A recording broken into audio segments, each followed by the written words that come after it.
Créazip. J'ai le droit de prendre du temps pour réfléchir? Je sais pas. J'ai bossé sur le clip de Hamza avec Prinsley. C'était archi cool. L'ambiance était trop bien. Hamza et Prinsley, ils étaient hyper sympas. Franchement, l'ambiance était très cool et j'étais même mieux que dans d'autres tournages que j'ai pu faire parce que de base, je kiffe pas trop les tournages. Enfin, c'est soit tu kiffes pas du tout. Et là, c'était une bonne ambiance, donc j'ai vraiment beaucoup aimé. Le projet le plus fou sur lequel j'étais amené à bosser, je pense, c'est des courts-métrages pour un pote sur YouTube. Un peu des parodies de personnages connus, genre Mika, des trucs comme ça. Mon dernier gros projet artistique, c'est un clip que j'ai réalisé. Pour la première fois en solo, ça fait seulement 2 mois que je fais des clips. Moi, je préfère travailler en équipe, donc souvent je co-réalise. Je suis avec des potes avec qui j'ai envie qu'on fasse ça en binôme. C'était quand une chanteuse m'avait contacté pour faire la DA de son album. C'était le projet le plus fou, je m'attendais pas du tout à faire ça en études sup et finalement ouais, ça s'est concrétisé, c'était assez fou. C'était très très cool. C'est une artiste que je suivais depuis que j'avais 15 ans. Elle s'appelle Mélanie Martinez et elle m'a contacté via les réseaux sociaux. J'avais fait quelques fanarts d'elle juste par hasard parce que j'aimais bien sa musique. Et elle m'a contacté, j'étais super surpris. J'avais 1 semaine pour faire 6 animations, mais c'était une super expérience et s'il fallait le refaire, je le ferais, mais 100% quoi. De monter ma première collection, là au bout de 1 an et demi, enfin bientôt 2 ans, où je sais utiliser une machine à coudre, donc logiquement avec l'école j'aurais dû la créer que en fin d'année prochaine. Et finalement, je me suis dit, non, en vrai, je suis capable. Donc, créer ma collection en 3 nuits pour la présenter dans un pop-up, faire tout le shoot, chercher tout ce qu'il me fallait toute seule. Ça, c'était zinzin pour moi. C'est un court-métrage, c'est un date qui tourne au cannibalisme. J'ai autoproduit le bail, j'ai mis quelques milliers de balles, j'ai mangé des pâtes pendant longtemps. Et je suis grave fier du résultat. On a construit un couloir sur mesure dans un hangar, on a fait une séquence en fond vert, il y avait des FX et tout, enfin, c'est stylé. Et mon film Les Dragons n'ont pas de poils, fou dans le sens où c'était une aventure énorme parce que c'est un film qui a été autoproduit, donc d'aller chercher les fonds, les partenaires, créer l'équipe technique, etc. C'était assez fou. Enfin, ça m'a fait grandir à fond, quoi. Il y a peut-être mon projet de diplôme, par exemple, qui est peut-être mon travail le plus abouti et le plus conséquent que j'ai fait jusqu'ici. Après, très récemment, j'ai été contactée par une revue sur le dessin contemporain qui s'appelle Les Arts Dessinés, qui est quand même une grosse revue, et qui m'a commandé cette page. Donc c'est peut-être le projet le plus ambitieux que j'ai fait, parce que c'est sûrement celui qui va avoir la plus grande visibilité. C'était le tournage d'un Nikon Festival que j'ai réalisé avec plusieurs camarades de classe à moi en master à Sup de Pub. On a fait un petit film du coup de 2 minutes 20. On n'a pas eu de prix ou quoi, mais le film est très beau, je suis très content de ce que ça a donné, et c'est un beau résultat. Donc globalement, le film il parle de l'histoire d'un mec qui est malade, il s'est un peu perdu dans sa tête on va dire, et il est mis face à une réalisation un peu compliquée en 2 minutes. Donc je vais pas vous en dire beaucoup plus, le film s'appelle Huis clos si jamais ça vous intéresse. C'est que j'ai fait mes maquillages chelous, je les ai fait dehors. Et putain, j'ai des couilles, parce que c'était juste horrible. J'étais tremblante comme pas possible, genre à 2 doigts de tomber dans les pommes, dans un bubble tea à Châtelet, enfin une meuf tarée quoi. En fait, le premier jour, j'étais tellement stressée quand je suis partie avec mes affaires, mes trucs, mes produits, mon bordel, que j'ai même pas pris un miroir. Donc c'est-à-dire que j'étais sur Snap tout le temps, à la tête de ma mère, j'étais sur Snap, mon téléphone posé là sur mon sac qui passait sa vie à tomber parce que la table évidemment il y a des trous, et je me suis tartiné la gueule devant des pauvres passants qui voulaient prendre une glace chez Amorino derrière moi, enfin bref. Le switch là, il a été super dur. Au début je me pose, je suis tranquille, tu sais, je suis la petite nénette qui se pose, un petit bubble tea, machin, tout va bien. Puis la seconde après c'est, ah oui, je suis aussi tarée en fait, dans l'équation, tu vois. J'ai commencé à le faire, doucement je fais un truc un peu sur mon front, c'est joli, nanana. Puis après je commence à descendre, je fais des espèces de traits pour que ça plaise aux gens. À ce moment-là, je me dis juste dans ma tête, faut que ça plaise, faut que ça plaise, faut que ça plaise. Sinon juste t'es une meuf tarée, sinon c'est pas possible, tu t'appartiens à rien si tu fais ça. Et donc évidemment, parce que je suis complètement tarée, j'ai pété un câble et je me suis tartiné la gueule jusqu'au cou. Une fois que je l'ai fait, je me suis sentie puissante, mais comme pas possible. Mais il y avait toujours une partie de moi, la partie sociale, donc moi, Camille là, qui était en PLS quoi, on va pas se mentir. Et l'autre qui était en mode ça y est, je suis moi, ça y est, j'ai le droit parce que ça dérange personne, j'insulte personne en faisant ça, si les gens m'insultent, qu'est-ce que je m'en fous. Je l'ai fait. Moi, ce qui m'intéresse, c'est pas que le résultat soit beau, pensé ou j'en sais rien, c'est que je le fasse. C'est la partie la plus dure dans ce que je fais. C'est d'assumer, d'oser, de se montrer, quoi, de m'exposer. Je pense que ça serait Samouraï. On est allé à Lisbonne. C'était ouf. C'était la première fois que je voyageais pour le taf. C'était pas essentiellement artistique, mais je m'y retrouvais un peu dedans parce qu'on est une équipe créa, donc on essaie de proposer des choses, surtout que c'est des clients hyper free. Donc ouais, c'est le fait d'avoir voyagé et surtout que j'ai rien payé. Enfin, évidemment, c'était l'entreprise. entreprise, mais vu que je m'intègre un peu tout doucement dans ce milieu, c'est hyper bizarre de se dire que t'es payé, t'es logé, t'es nourri, t'es défrayé. Ils ont été hyper à l'écoute pour des propositions artistiques ou ce genre de choses. Non, c'était assez fou. J'ai lancé un petit concept récemment qui s'appelle un son, une peinture. Et en gros, j'écoute un son qui m'inspire, qui me plaît, et je le retranscris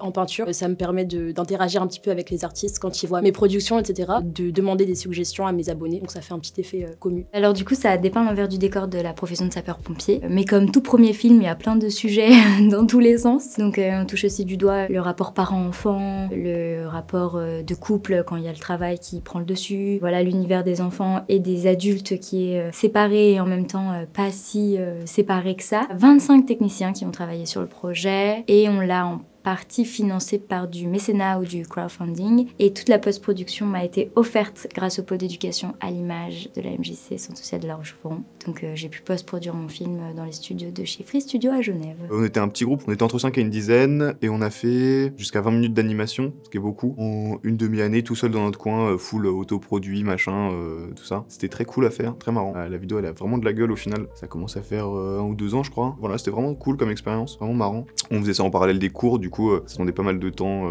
c'était un peu à l'arrache, quoi. Et ça se voit dans la vidéo, mais c'est marrant. J'ai fait ça parce que j'adore la musique, ça me touche énormément, et je fais mon stage justement en communication dans la musique. Vu que je ne sais pas chanter ou jouer d'un instrument, c'était un moyen pour moi de le lier à ma pratique artistique sans savoir directement pratiquer la musique. Et en fait, récemment, on m'a appelé un peu du jour au lendemain pour faire un clip pour Linton, qui est un rappeur et un ami. On devait aller en gros un week-end dans le Nord pour tourner. Et là, pour le coup, on a fait 2 clips en un week-end. Un des 2 clips, on l'a co-réalisé avec un des membres de sa team. Mais il y avait vraiment un deuxième clip. Là, j'étais vraiment seule à la DA et à la réal. On n'est jamais seul, on est toujours en équipe en soi. Donc je peux pas dire que je l'ai fait ça toute seule. Mais oui, c'était le premier gros clip que je faisais en tant que seule réalisatrice et ça m'a marqué de fou parce que c'est la première fois que je faisais ça. Parce que faut aussi savoir se faire confiance et travailler seul. Et ça m'a marqué. C'était une petite vidéo qu'on avait fait avec 3 potes lors d'un projet pour l'école qui consistait à faire un petit teaser sur Spotify, à faire un interview d'un artiste. Nous, à l'occurrence, on avait choisi Laylo et on avait repris toute sa DA, etc. On avait retravaillé un peu son univers pour qu'il y ait quelque chose de très sympa. On avait sorti un très lourd projet. Peut-être pas fou, mais le plus long et celui qui m'a demandé le plus d'énergie, c'était un de mes projets scolaires qui me tenait à cœur. Dans mon travail, les couleurs, c'est très important. Mes photos, elles sont très peps, pleines de vie. En projet de fin d'année à l'école, j'avais fait toute une série de photos sur les couleurs et ça m'avait demandé énormément de temps, de mise en place, de préparation. En moyenne, 14 heures de retouche par photo parce que je faisais beaucoup de fantastique, on va dire, dans mes photos. Et surtout à cette époque-là, j'avais un ordi avec Photoshop qui crache sans enregistrer. Donc j'ai recommencé au moins 6 fois la même photo, de 14 heures à chaque fois. Je pense que c'était mon reportage en fin d'année l'année dernière. J'ai suivi un groupe de musique pendant 4-5 mois dans les concerts parisiens. C'était trop cool. Et je les ai suivis en répète, en tournage de clips.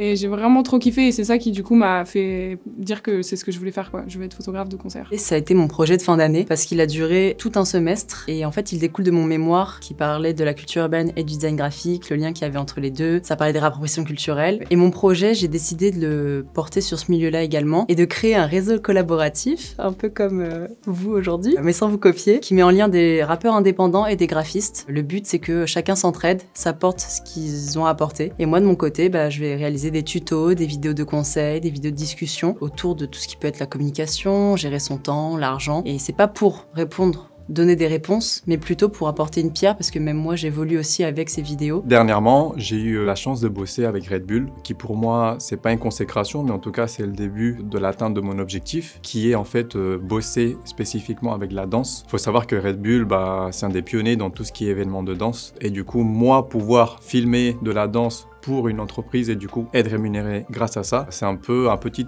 accomplissement pour moi. Jusqu'à présent, je filme la danse dans mon temps libre et pour l'artistique, mais c'est rarement ce qui me rapporte de l'argent. Ce qui me rapporte de l'argent, c'est des trucs un peu plus institutionnels. Et donc là, j'ai pu filmer Lilou, un des plus grands breakers français, même de l'histoire en fait du break. Et ensuite, j'ai fait d'autres choses avec Red Bull Suisse, donc très cool. Donc je suis très content. Le projet artistique le plus fou de ma vie, je pense que c'était en 2002, quand j'ai fait du coup agent de sécurité pour Rihanna. Donc c'était un peu ce sportif parce que c'était le 3 décembre 2002. Moi, faut savoir, je suis née le 2 décembre 2002. Donc, c'est vrai que je suis vite rentrée dans le métier, quoi. Mais c'était complètement fou de voir Rihanna. Vraiment, c'est une meuf hyper cool. D'ailleurs, petite dédie, allez streamer ses sons si vous connaissez pas. Et c'était vraiment incroyable. Genre, des gens, tout un univers que je découvrais. Et c'est là où vraiment je me suis dit, c'est en fait ça que je veux faire de ma vie. J'ai eu la chance d'être sélectionné parmi 100 scénarios. Donc, il n'y en a que 16 qui ont été sélectionnés pour Action Enfance. Et donc, Action Enfance, tu dois faire un court-métrage de 5 minutes avec des enfants de la Fondation Action Enfance. Et ça, c'était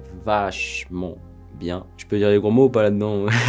C'était un putain de souvenir. Donc ouais, donc il y a eu sélection, il y a eu le tournage qui s'est fait en 1 semaine avec Valérie Bonneton qui était actrice dedans. Et le court-métrage a été projeté à la grande salle du Grand Rex. Et ouais, c'était une putain d'expérience. Donc ça, c'était la dernière, qui date de 2021. En mai dernier, j'ai un copain qui fait des clips, qui s'appelle Martin Logerie, chef-op très talentueux, qui avait monté sa boîte de production. Il m'a proposé de me faire un clip. Et le pitch du clip, c'est que tu dois chanter en live dans les sables mouvants du Mont-Saint-Michel. Alors je regarde dans mes textes que j'avais et j'avais rien du tout. Du coup je lui dis bah gros j'ai rien. Et il me dit bah si tu veux ton clip tu te débrouilles. J'ai dû écrire un texte en 1 mois, on a dû faire une prod. À 1 semaine du tournage on avait enfin terminé le son. Mais du coup il y avait cette contrainte de vouloir chanter en live. Donc même l'apprendre par cœur et tout c'était très très short. Et en plus évidemment comme il voulait rajouter de la difficulté, c'est dans les sables mouvants. Donc je galérais à marcher, à moitié dans l'eau. Du coup j'étais très très essoufflé. Mais il fallait que je continue de rapper en même temps. Évidemment il voulait qu'il y ait le coucher de soleil. Donc on avait 30 minutes pour le faire. Comme je terminais dans l'eau, et ben en fait je terminais jusque là. C'était en plan séquence évidemment. Tellement de contraintes. Je pense une contrainte de plus, c'était mort, c'était impossible quoi à faire. On est arrivé à un résultat dont on est hyper content. Le clip là sort le 28 juin. Il s'appelle Pétrole. Je suis très très content du résultat. Et voilà, j'espère que ça plaira au maximum de monde. Alors je dirais ma dernière bande dessinée qui s'appelle Insomnie. C'est une bande dessinée que j'ai fait avec les éditions Exemplaires. Cette bande dessinée elle a été réalisée en crowdfunding. C'était une expérience assez extrême, mais j'ai beaucoup appris sur la manière de traiter les réseaux sociaux, de communiquer avec ses lecteurs d'une autre manière, aussi de découvrir de nouvelles formes au niveau de l'édition. C'est pas fun, mais c'est ambitieux. Je travaille beaucoup sur des thèmes qui sont assez pesants, assez tabous. Et donc j'avais proposé une installation autour de la pédophilie. C'était quelque chose qui était assez ambitieux dans la réalisation puisque c'était un accrochage de vêtements de bébé avec au milieu des t-shirts blancs avec une sérigraphie de loup-garou hyper pervers et tout. Et ça m'avait vraiment fait kiffer parce que pour le coup, enfin c'est assez paradoxal, mais les gens rentrés étaient vraiment sous le coup de l'émotion. Du coup ça m'avait vraiment fait plaisir puisque ça aboutit quoi. Celui que j'ai actuellement c'est celui qui pour moi est le plus gros. On travaille pour une publicité. Donc pour quelqu'un qu'on peut pas dire malheureusement parce que c'est privé. C'est une grosse publicité avec pas mal d'argent. Ça fait un petit peu peur, on doit écrire tous les scripts. On a toute la DA aussi à faire autour, donc il y a pas mal d'enjeux aussi. On a travaillé pour la SNCF, une station de métro en entier de A à Z. Et donc là aussi c'était un travail avec beaucoup d'enjeux.